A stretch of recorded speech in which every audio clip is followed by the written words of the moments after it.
you can create with whatever you want now, and it'll be good. It's about having the right people with you to see that through and through.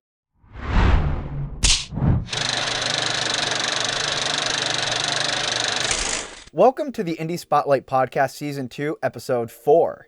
I'm your host, Samuel L. Fronsman, and on this show, I want to help pull back the curtain and discuss the process of independent filmmaking by talking to some of the brightest and most talented individuals in the industry. Last week, we talked to the phenomenal filmmaker, Tyler Thomas, and today we're going to be talking to an extremely talented cinematographer, Jake Reynolds. Jake, thanks for joining us here today. Can you tell the audience a little bit about yourself for those who might be unfamiliar with your work? I'm Jake. I shoot things and then chop them up for people to see. Perfect. That's a good way to summarize it. I'm Jake Reynolds. I'm a cinematographer based in the Cincinnati, Northern Kentucky area. I just recently moved from my house in Cincinnati down to my girlfriend's house in Covington. That was a fun move, and we're still moving as we speak. I mean, I don't know if you can hear the echo, but it exists.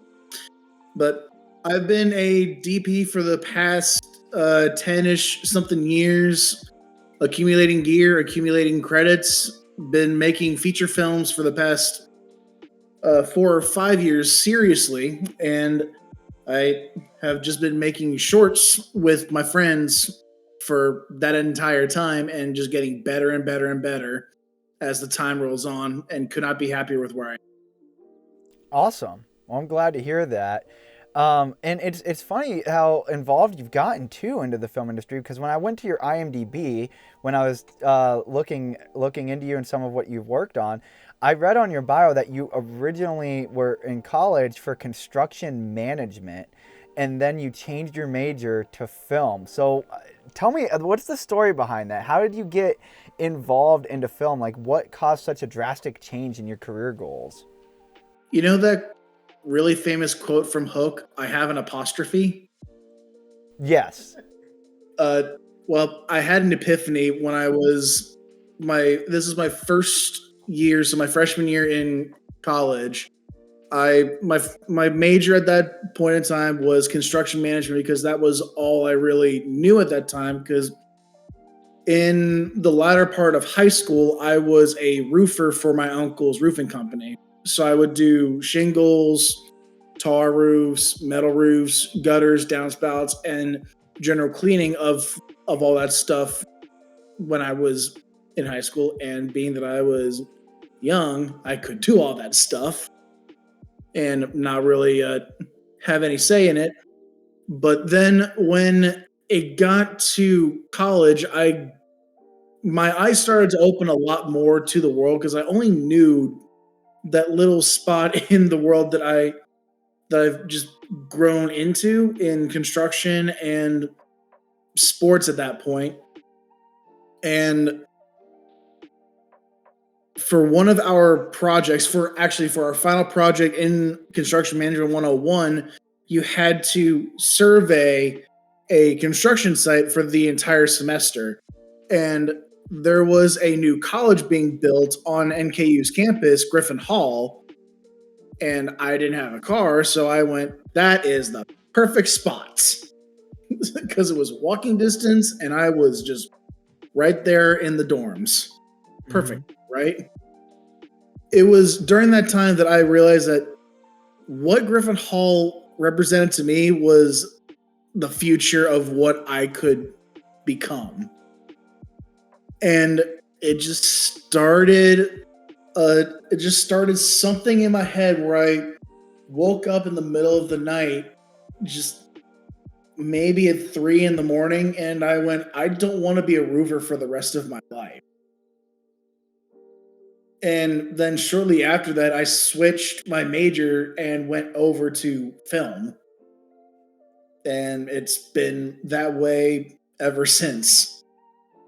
So, kind of building off of that too a little bit, what were some of those early filmmaking classes like, and what made you specifically gravitate towards cinematography specifically? That's actually a good question. I started out as a video editor at the beginning because I really liked making the final product for people to see. And then it got to the point where I started thinking that I could do the same thing with the camera and do it my way. And Mm-hmm. my way at that point was I wanted more coverage because when you're editing, you always are going to ask, hey, is there another angle? Hey, is there another take of this?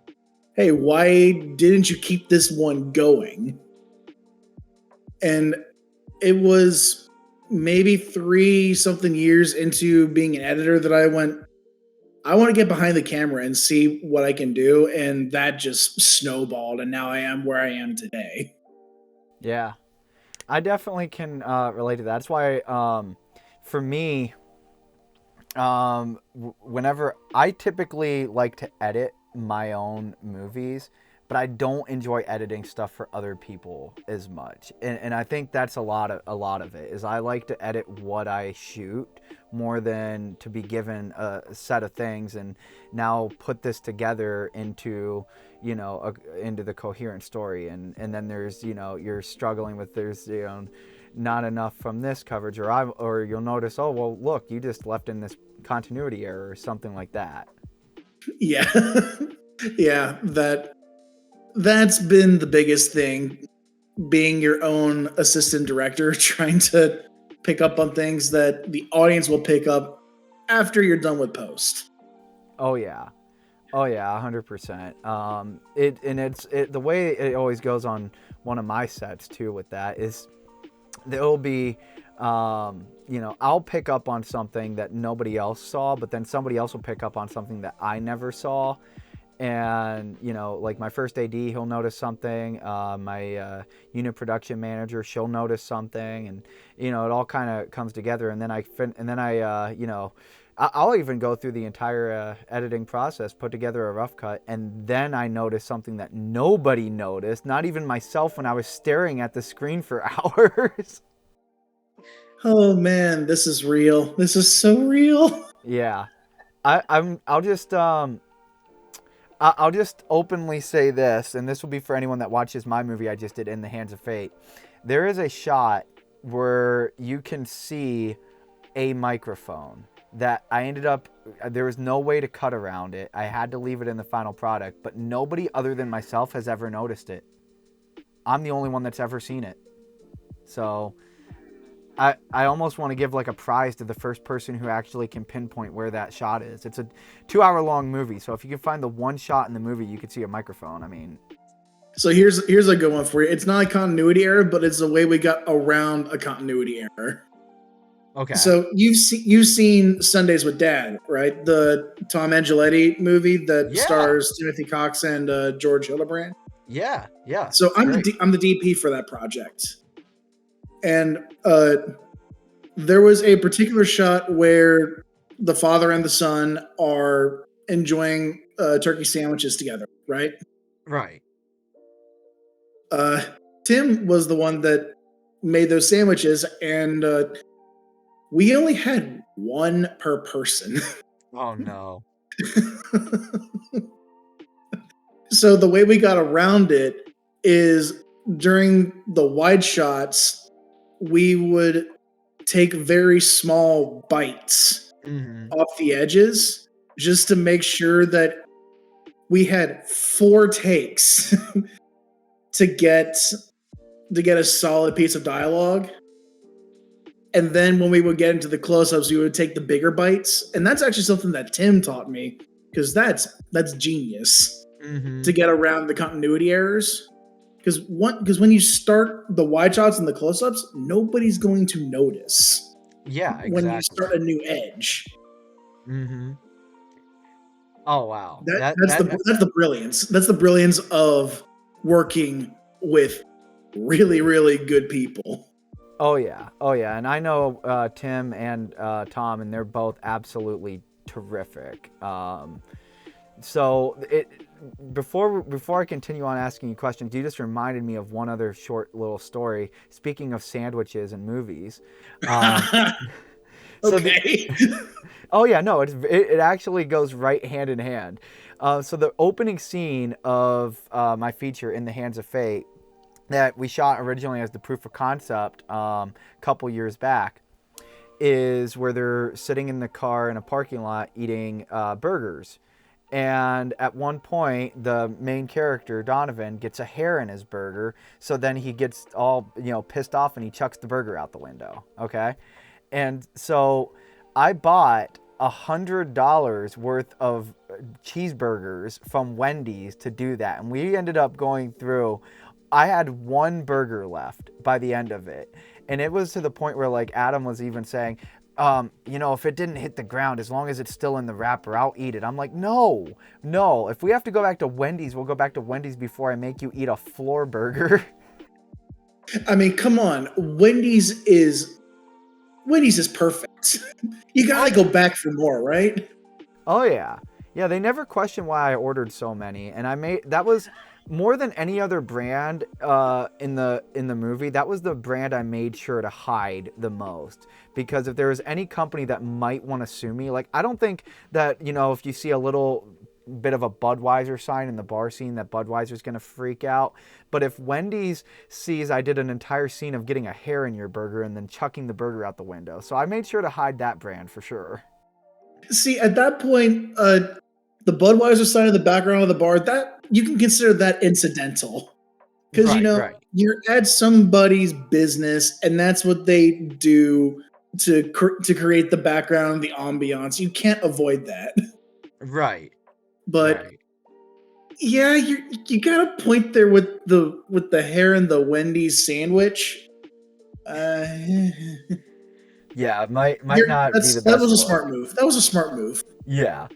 So talking about some like on-set stories, this kind of does segue into what I was going to ask you next. So what are some of the lessons that you picked up early on in your career that you carry with you still today? You know, I I have been thinking about this quite a bit since I asked to be on your podcast. The best answer that I can come up with is you can never stop learning. Mm-hmm. Because if you stop learning, then you can't get better. And when you can't get better, that means there's nowhere else for you to go. Yeah, I I mean, agree. think about it. Right next to me, I have two cameras, and they both are used for two very different purposes. And I shoot movies with both of them, but they both have their different subsets that they will be perfect for. If I didn't if I didn't grow, I wouldn't have known that. Mm-hmm. And even growing and learning, you will make mistakes. And mistakes aren't failures. Failures mean that there's no way to get around it. There's always lessons to be learned with mistakes. Because mistakes are always going to be growth opportunities. Or that be a particular time on set that you went, I'm never going to do that again. Or an entire production. I do not want to do that. It's all within the same realm. Yeah. Yeah, and I mean, I could share battle story after battle story too. I mean, that's as true as it gets. Is that no matter what, everybody's gonna screw up, and the first project that you make is probably gonna suck.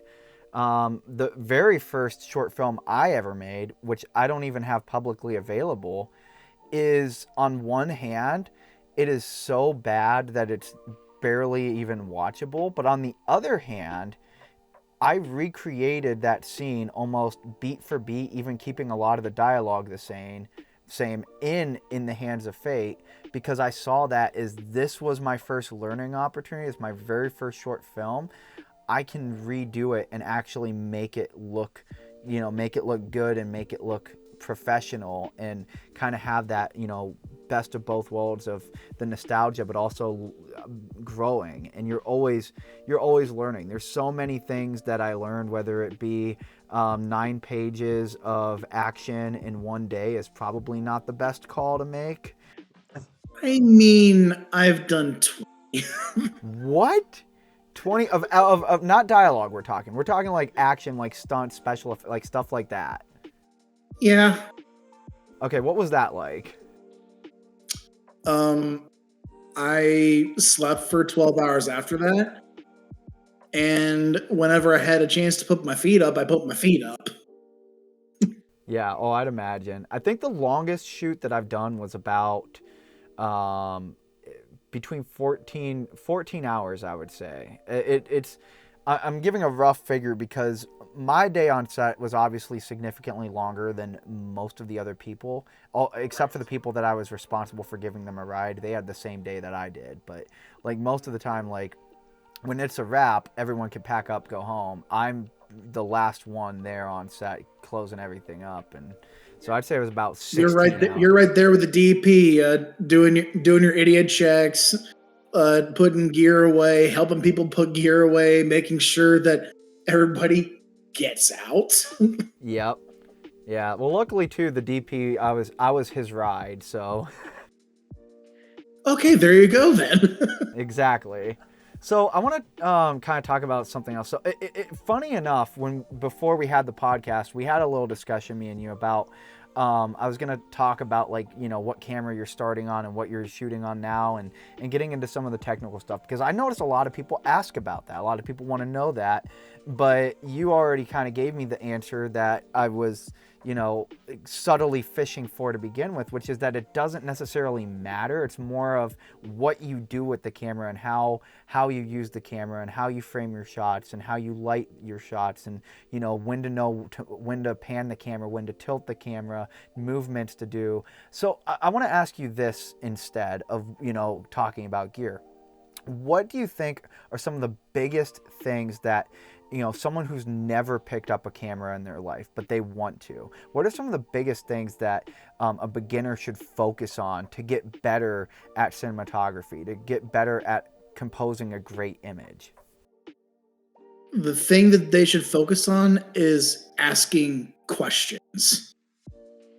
That's always going to be the biggest thing that I can tell anybody that's starting out in cinematography, and just what we do is to be inquisitive.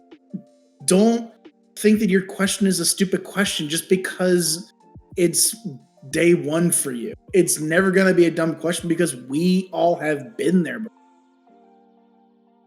And I mean, I'm still going to ask dumb questions too, even though it could be the general consensus on a set, because I would rather have it be said out loud than just inferred. The classic, can I have that in writing, please? And asking questions, and don't ever feel like you are the dumb one. And that just goes in line with asking questions, because it's what we do. We don't know what we're doing. We just have the experience to act like we know what we're doing. And that's life. Life. Yeah, and it goes with what you're saying. You're always learning, even on set, on the fly. I mean, um, as as a DP, your main job is to capture the image that matches the director's vision, and that's the director should give you that information of what am I looking for, and then you can then based off of that kind of get a better idea of what to go. So it is always asking questions, and as a director, I love it when people ask me questions. Now sometimes on set it could get stressful and you have 20 people asking you questions at the same time while you're setting something up, but Yeah, that's where it goes like, okay, you first, you second, you third. Go. Exactly. But I would rather have that than people don't ever ask me a question. So that's one of the very first things like that I make clear to anybody on my set, whether whether it's somebody that's crew or somebody that's an actor. I always say, if you have a question, come to me. If you have an idea, come to me. I mean, one of my favorite shots in the Hands of Fate was not on the shot list. It was an idea that my DP for the day came up with. He had this idea, and I can't go into detail because otherwise it'll spoil the movie because it's at the end. But let me just say, it was a very, very unique way of framing the shot that I never even considered. And we already crossed off everything else on our shot list. So at that point, I said, let's do it. And it's one of my favorite shots in the movie. And it's right at the end. And it's such a powerful image that he got. And to me, if I wouldn't have opened up that opportunity for people to ask questions or people to give advice, that shot wouldn't be in the movie because it wasn't on my shot list. So I agree wholeheartedly. Ask questions, and if you have ideas, give ideas. Exactly. How else are you going to go further in this industry that we love? Right. It's a team sport. It really is. It's a team sport. It takes a village to come together to make a movie happen. It's a miracle. Unless it's a one-man show and that one man is asking questions just to themselves, then that turns into a movie in and of itself. Yeah. It's a one. At that point, it's a one man show to everybody else, but to the person making it, it might be a the biggest set that he's ever been on. Wow, I got like 50 voices in my head today. Usually, it's only about 30. Only 30, only 50. Wow. I know I could take lessons from that.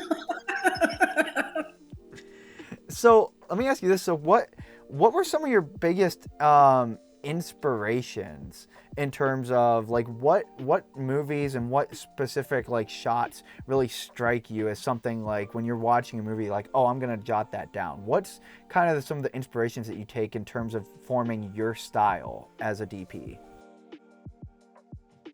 My style is, as you've seen with with all my projects, it's really unique. It really brings in the audience to make them feel like they are actually a part of that set, like they're in this world that I'm creating with the director. Some of my favorite shots are those really grounded in the moment opportunities. And that's not a selection of lenses, that's not a selection of handheld, tripod, or Steadicam. That's just innate with how I do things. And honestly, one of my better shots that I took from a lot of television shows is the wide angle Steadicam shot, like the 360 shot, Yeah. the parallaxing shot, because I have a piece of gear that I built up myself to get those shots, like a Steadicam or the RE Trinity DIY piece that was popular a couple of years ago.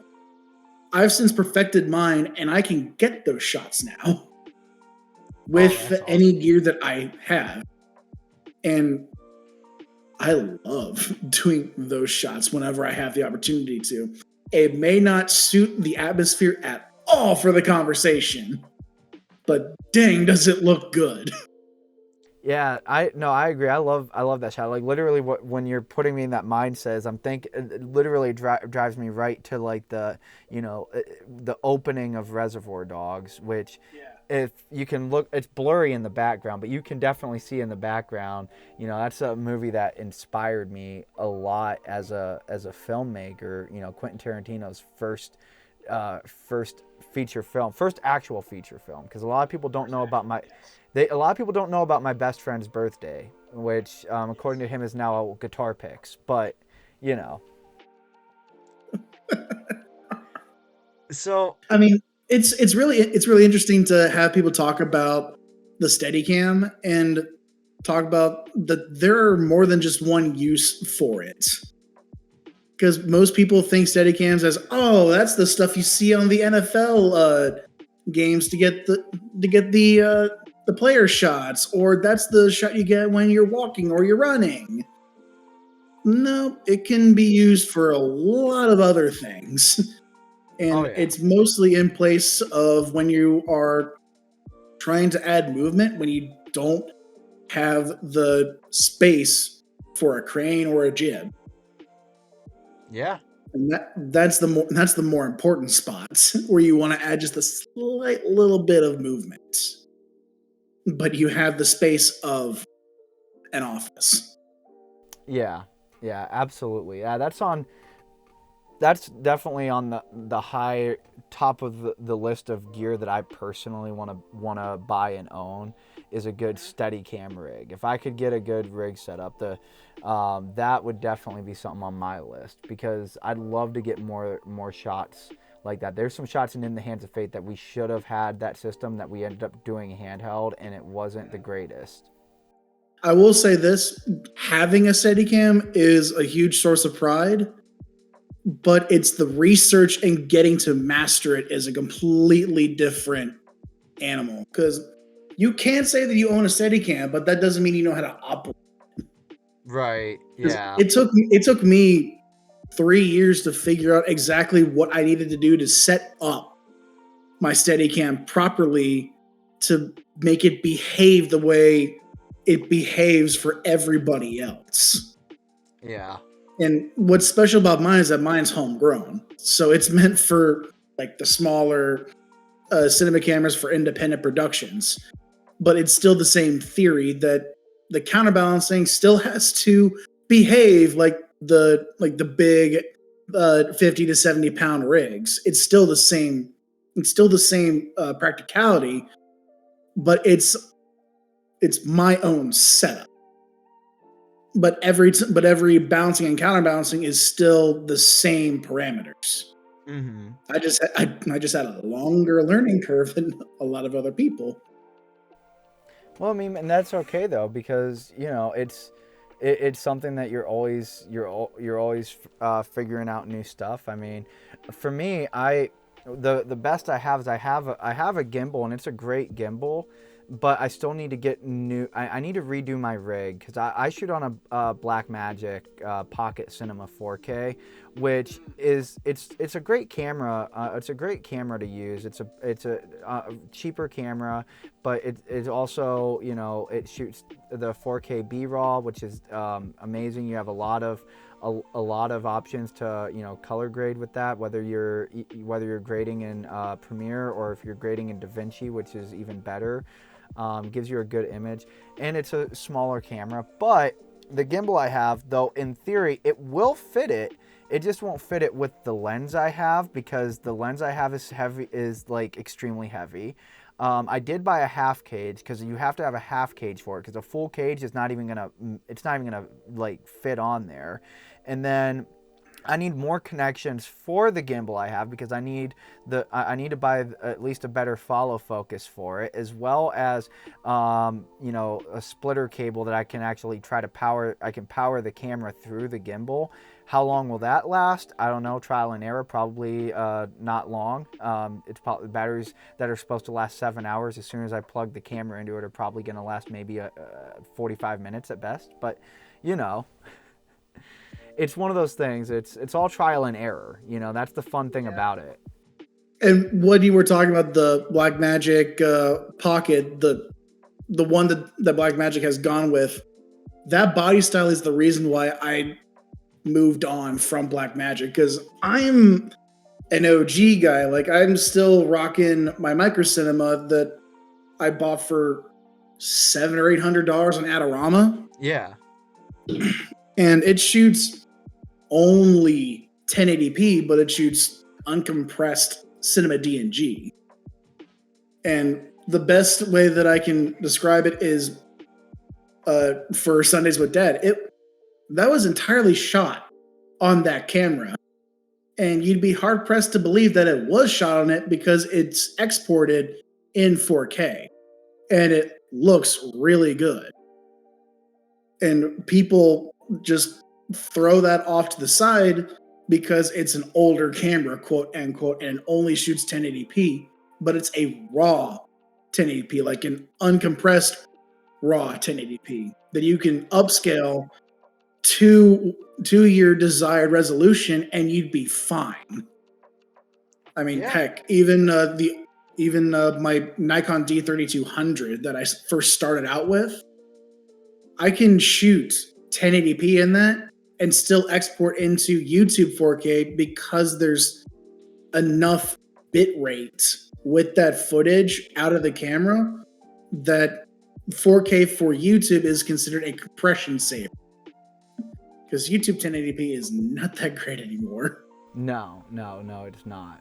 But what I will say is you hit the nail on the head about raw 1080p is not what people think it is. It is, like you said, it has a great image quality to it because it is uncompressed.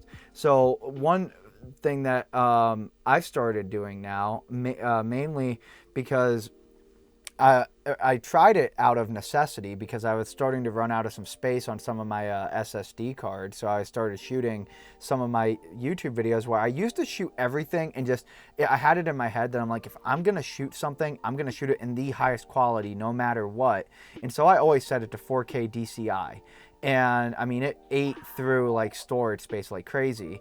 And so I'm at a point now where, eventually old videos, I'd delete the raw footage from like an old YouTube video I made a couple years ago and it'd be like, whatever. But I end up filling up these cards with stuff for my feature film. Now, I'm not touching any of that, right, until the movie's out on streaming platforms. And then I can, put it on another hard drive and back all that up. And then I'll wipe out the SSDs once everything's backed up onto something else and the movie's released. Where I'm at right now is I started shooting it. Some of the videos I've been putting out on the Frons Productions channel, I've been shooting it in 1080p, but I'm still shooting it in RAW. So it takes up a lot less space, and because it's RAW, it still looks great. I mean, if I were to compare side by side, if I looked at it maybe with a fine-tooth comb and I watched the videos back, I might notice, oh yeah, that one was higher quality. But to be honest with you, I don't notice a difference. And the average Joe watching my video on YouTube sure as hell doesn't notice the difference. And it saves me a lot of space. Which is another argument to be made too, because modern cameras are in what I can consider a resolution war. Yeah. When that should not be the case. It should be a quality. It should be image quality that we're more concerned about rather than, oh, I can shoot 20K with this camera. But it'll probably be at the limits of that sensor for resolution, when you should be more worried about how many bit depths you can get with that footage. If you can get 10 or 12 or 14 or 16. You should be more concerned about how high of a data transfer you have with that camera. If you have a 50 megabits file, that's going to look far lesser than if it was 50 megabytes per second. And it just irks me that we are in a resolution war when we should not be in one to begin with. Well, yeah, there's Because especially the Ari did this perfectly, where they were just concerned about getting skin tones correct and then working on what can be considered the most perfect sensor to ever exist. And then everybody else tries to replicate it and then go, well, they only shoot 4K. We can shoot 8K. Great. I still want the Ari, right? And I mean, we still want the Aris from when they first brought out the Alexa Classic. And those go for $5,000 to $12,000, depending on how many hours that production company used it. Mm-hmm.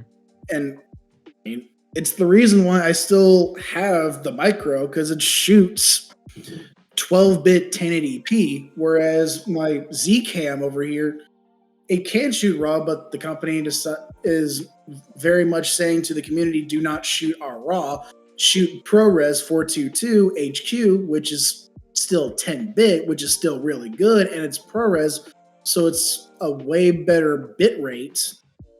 But I get substantially more color with the 1080p image than I do with my 4K image, which is really weird to think about because the Z-Cam for me is 2 years old, 2 to 3 years old, whereas the Micro Cinema is, I think, 10. Don't quote me on it. With the cult classic Fairchild sensor, which everybody wants. See, to me, it's more of it's a marketing trick more than it is anything. I mean, because you know what you're looking for, you know what to look out for. But a lot of the companies, they're like, well, hey, right now, because it's such a hot topic of, we can shoot in 8K, and a lot of people that are just. And it's usually usually the people that I see on Reddit threads asking what camera should I buy, and I need to, I don't want to start making anything because I don't have the right camera, to which I'll just say, like, if you don't have a camera, just shoot something on your phone. I've given that advice to friends, because to be honest with you, what I'm shooting on my phone right now is this. I mean, which that's a long story why I'm using my phone as a webcam, but I won't get into that. But I get it though, because you can. Yeah, exactly. And so that's the beauty of it. I mean, even this is the iPhone 15 Pro Max, and it shoots ProRes. It has 3 lenses integrated to it, a wide, a standard, and a telephoto. You can make movies with this camera, with these cameras in it, and you can also use other apps that other companies have made to even make it better than the camera app that comes with your phone. And this isn't just Apple products. This is also for any other brand out there, Google, Samsung, LG, whomever. Because, Apple is ProRes. Everything else is DNX. Yeah. You can create with whatever you want now, and it'll be good. It's about having the right people with you to see that through and through, and to always think, well, maybe this will be better. I'll just go ahead and shoot it. Because we don't have to work, because in the modern world, we have SSDs. We have digital memory. We don't have the luxury of going back to 35 millimeter or 16 millimeter. Mm-hmm. I would love to, but that would mean that I would have to concern myself with how many feet or how many inches are left in the reel. Yeah. Not how many seconds or hours there are. Oh yeah. I'm with you there. There's so many pros to digital, but there's that nerdy part of me is like, oh, but I'd love to shoot a movie on film on 35 millimeter. But I'm like, maybe when I have the money to afford that much film, to be able to do something like that. I mean, that's the reason why I'm still shooting with 2 cameras. The Micro Cinema can replicate as close as I can to an RE sensor, which is the closest that anybody can get to a filmic look and grain. And even RE's new sensors have innately a grain feature where you can add or subtract how much grain you want the gain of the camera to have. I just figured that out and I went, oh my gosh. That's super cool. That's a cool feature.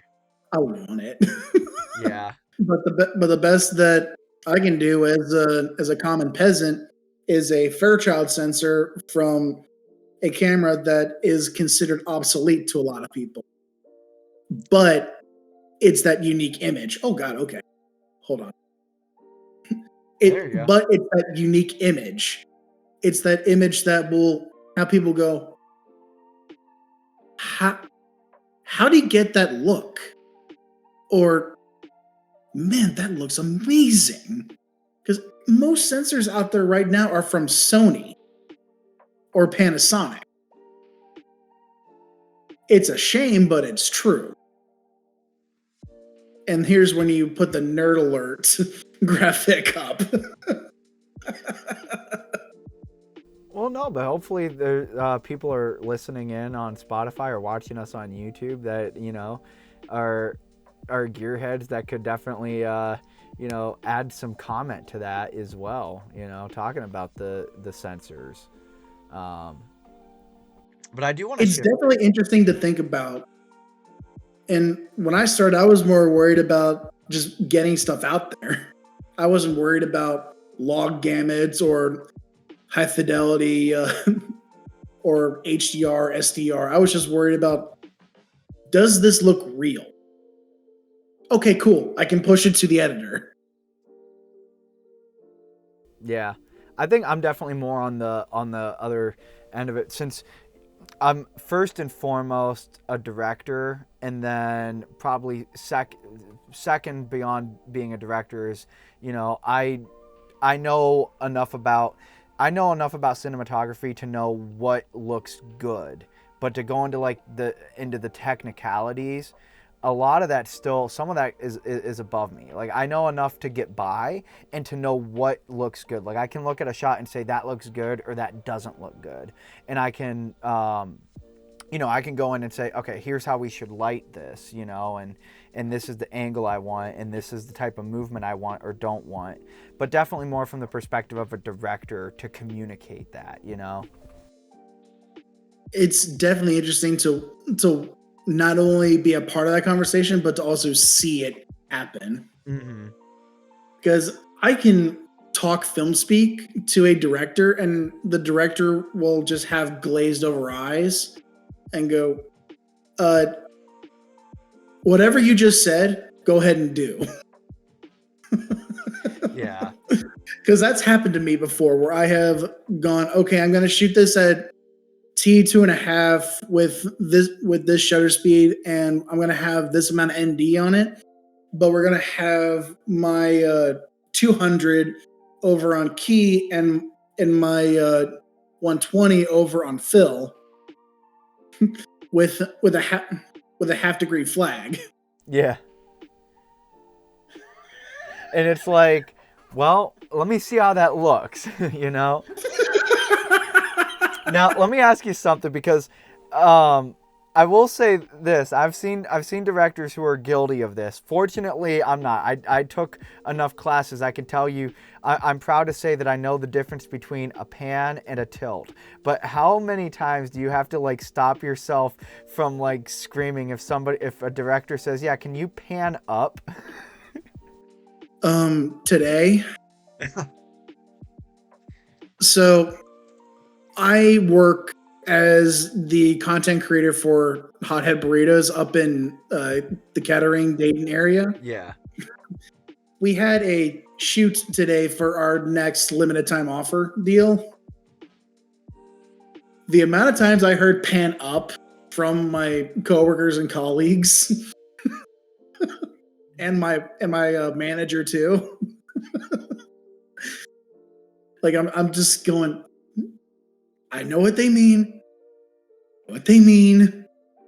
I know what they mean. There's no place like home. There's no place like home. It's definitely a vibe. How many times have you caught yourself saying that to a DP and going, "I'm sorry"?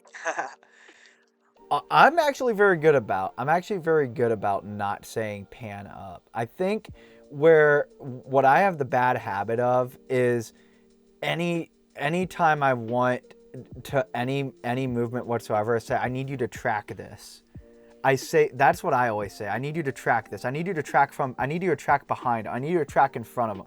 And because I'll be so in the moment that I'm just yeah, I want to track this image, and I just use that word. I'm good about pan and tilt, but I'll tell you what, I abuse the word track. It's bad. I do as well. And it's not that I don't know the differences between everything. It's that it makes the most sense for everybody else that's on sets. True. Because when you hear the word track, it means there's movement. And when there's movement, it means get out of my way. There you go. And get out of my frame. There you go. See, it's all about the communication aspect of it too, you know. So I want to talk a little bit about, because you touched on it already, but you're the content creator at Hothead Burritos. So what are some of the differences that you notice, and maybe some similarities too, between doing commercial shoots and working on an independent film? Well, for us at Hothead, it's more unique because the entire marketing department, it consists of about 5 or 6 people, which for a commercial piece is relatively small for a crew. And even smaller still is that I'm the one that's shooting everything, lighting everything, getting the shots that we need for the commercials and for all the subsequent social media bits we need, including vertical and also horizontal. The good part is that I'm not the one doing everything. Mhm. For what I do, I'm the one that finds the most logical place to have the shot that our designer wants and what my manager wants. And then I go, okay, with what I'm given, this is what I can offer to get as close, if not perfectly, for what you want for this shot.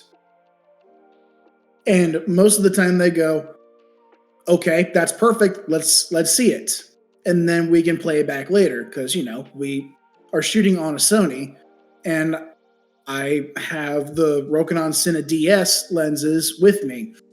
And when I am on a gimbal, I use the Sony 50 millimeter that came with their kit that they got before I started working for them. It works. Now it's not cinema camera and they know it, but it works for what it's meant to do. Now, I will say commercial work is very different from production sets because they're a lot more lean for what we do. But granted, we're shooting for maybe 30 seconds maximum. Mm-hmm. We're not shooting for 2 hours and 30 minutes. Our sets are usually about an hour or two long if we need certain things, like for our food shots, like for prep and setup and teardown. Whereas for film productions rather, that could take maybe an hour, maybe 2 hours. And it could be even longer depending on how much prep needs to go into a particular shot. Because the actors have to get into a proper emotional state if it's a highly emotive scene. The DP has to get his shot set up correctly in case it's a very long one take and you're going to do that one take multiple times to get multiple angles of everybody that's going to be in that shot. Whereas for a commercial, it's much more cut and dry. Where we're creating the story and then we're getting into the food marketing shots. There's still storytelling because marketing is storytelling just for the masses.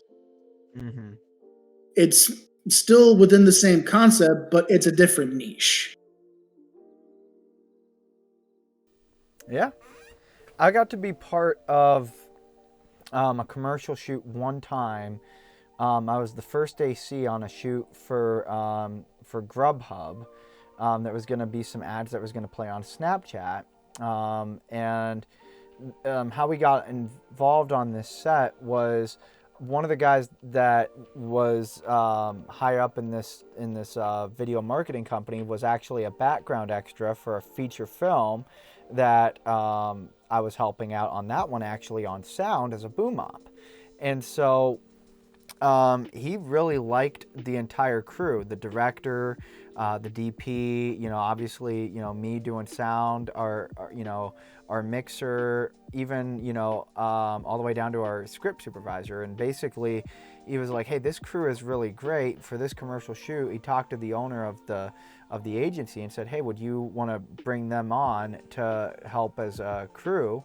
And so we came on, and it was really fun. But yeah, a lot of what you said is it was not a terribly long shoot in terms of the setup. Actually, what was the most setup was there was a chef that was brought in that was actually cooking the food. That was probably the most there was in terms of the setup. But I mean, and he had a great set, like absolutely amazing. Like for me, when I'm thinking of pulling focus, usually I'm like, oh, I'm right there at the camera. No, he had the whole wireless setup with a separate screen that I'm standing by the screen. I'm able to pull focus from that, and I was like, oh, this is nice. And it was super cool. But actually, we ended up shooting that whole thing though on a Pocket Cinema 4K on a Blackmagic. We shot that entire thing on vertical because they have it now. They actually updated the firmware. The last firmware update that I did was if you flip the camera, it changes the whole interface to vertical now on the Blackmagic. Whoa. Yeah, That's cool. it is. It's pretty nice. It was definitely. Wow. It's weird how the market influences innovation. Right. That's really weird, but also the direction that most content, unfortunately, is going to. I mean, look at the framing that we have right now. Yeah. I mean, even with the stuff that I have here, this camera, Yeah. the amount of build that I have to do to make it this way is a bit on the no, we're not doing that. We're just using it. And it's also nice to have a separate monitor for focus pulling. Oh, absolutely. When I learned that my Zcam can offer 2 wireless passes for phones, like that monitor on that Zcam is an iPhone. Oh, wow. And for my focus puller, I have an iPad for focus pulling because it's a direct sensor readout. It's faster than my HDMI output. That's terrific. And then I have a wireless HDMI to multiple other monitors in my video village, so the director and the first AD or scripty don't have to be butting over each other's shoulders trying to get a screen space. They can be in their own spots and just talking and conversing rather than being shoulder to shoulder in their lawn chairs trying to figure stuff out. Yeah, that is really nice. When I found out that I can do that, I was a happy person. I was a very happy person that I could provide at least some resemblance to a video village. Yeah, that is sweet. That is too cool. So, real quick, before we kind of wrap out the show, I'm gonna ask everyone's favorite question. And 42. As what's that? 42. Oh yes, that is the meaning of life. Thank you. No, if you were stranded on a desert island and you can only bring 3 movies to watch for the rest of your life, what 3 movies are you choosing and why? One of them for me already is going to be Django Unchained. That was and still is my favorite movie to watch of all time. I love Jamie Foxx in that movie. He was so good at it. Oh gosh. Second one would probably be Aladdin. I can't explain it. I just find that movie still fascinating to this day. And I'm pretty sure that was either the first or second movie that I ever saw when I was growing up. Don't quote me on that. That was over 30 years ago. Let's see here. What would the third one be? It can't be something that I made because then I would start nitpicking. And it can't be something that my other friends have made because then I would think, well, why didn't I bring one of my movies? Mm.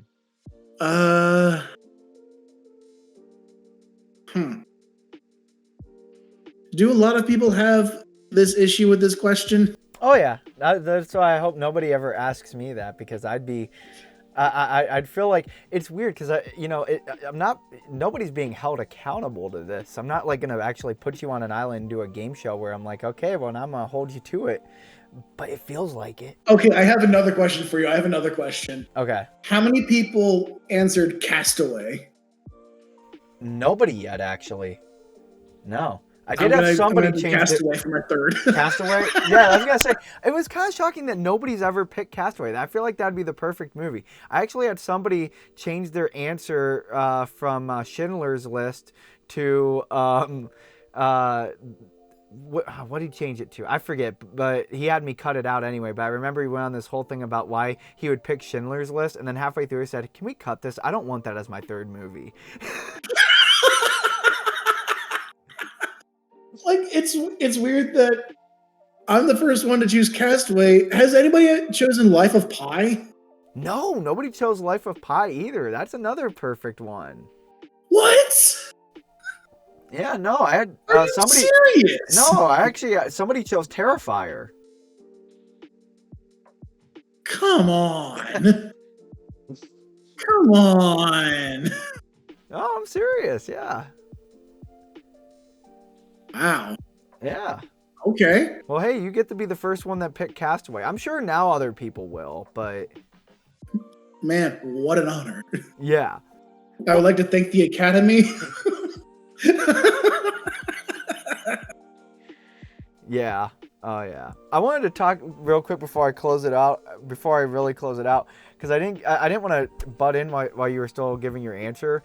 But I'm glad you talked about Jamie Foxx's performance in Django Unchained, because to me, I love the fact that if you know the story, he was not actually Quentin Tarantino's first pick. His first pick was Will Smith. But did the stars align? Because I gotta be honest, I don't know if I could see Will Smith. I can't imagine that. I can't imagine it without Jamie Foxx. To me, that is Jamie Foxx's like definitive role. Yeah, it's like I could see a Jamie Foxx Will Smith collab. Like, let's say Samuel L. Jackson didn't play Steven. Yeah. I could see Will Smith being more the elderly character in that movie, not Django. Yeah. And it's the same thing with, let's say, Denzel. Like, I could see him playing Steven as well, but I can't see him playing Django. Right. Like, that Will Smith is Django. It just doesn't feel right to me. It's weird. I mean, no, it doesn't feel right. And I'm glad that Jamie got that role, because that's a quintessential role for him. Oh yeah, 100%. And let's take a moment to thank Will Smith for turning the part down. Let us all bow our heads in silence. Exactly. Well, anyway, I want to say, Jake, thank you again for coming on the show. Where can people follow you to keep up with your work? You can find me on Instagram. I am Jake2. That is TOO, not the number 2. I am also on Facebook. You can find me with whomever you are friends with. I'm probably friends with them. Jake Reynolds. And then there's also my production company, Real Cinnamon Products. It is spelt weird, so I just recommend finding me on Facebook and going that way. There you go. All right. Thank you very much for having me. This was good. Yeah, absolutely. Thanks for coming on the show. And I also want to say thank you to everyone who tuned in here to catch our fourth episode of season 2 on the Indie Spotlight podcast. Remember, if you're enjoying this content and you want to learn even more about independent filmmaking, be sure to follow us if you are on Spotify. If you're watching us here on YouTube, go ahead and subscribe and drop a like, smash that bell for notifications. And in case you missed it, be sure to go back and check out last week's show where I talked to the amazing Cleveland-based filmmaker Tyler Thomas. Anyway, until next time, as always, that's a wrap. Bye.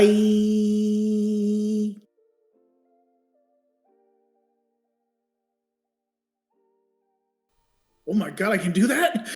That was awesome. I didn't know that did balloons. No, but now I'm going to put that in it because that was cool. I thought you had that planned. No, I did not. No, I really thought that was planned. Now I'm going to have to, normally I cut to a close-up of me for that's a wrap. I will like cut to a close-up at the end. But no, I'm going to leave it on the 2-shot because that has to stay in there. The balloons are in. No, the true ending is just a really slow fade from that to the rest of this conversation as you cut this out. Right. Yeah, just I'll have it go to the subscribe and then it'll go to the after like, wait, the balloons weren't planned? I thought that was part of it. Like, no, Pennywise just showed up. Apparently we all float down here. Hey, Georgie. You float in, Georgie. You float in down here.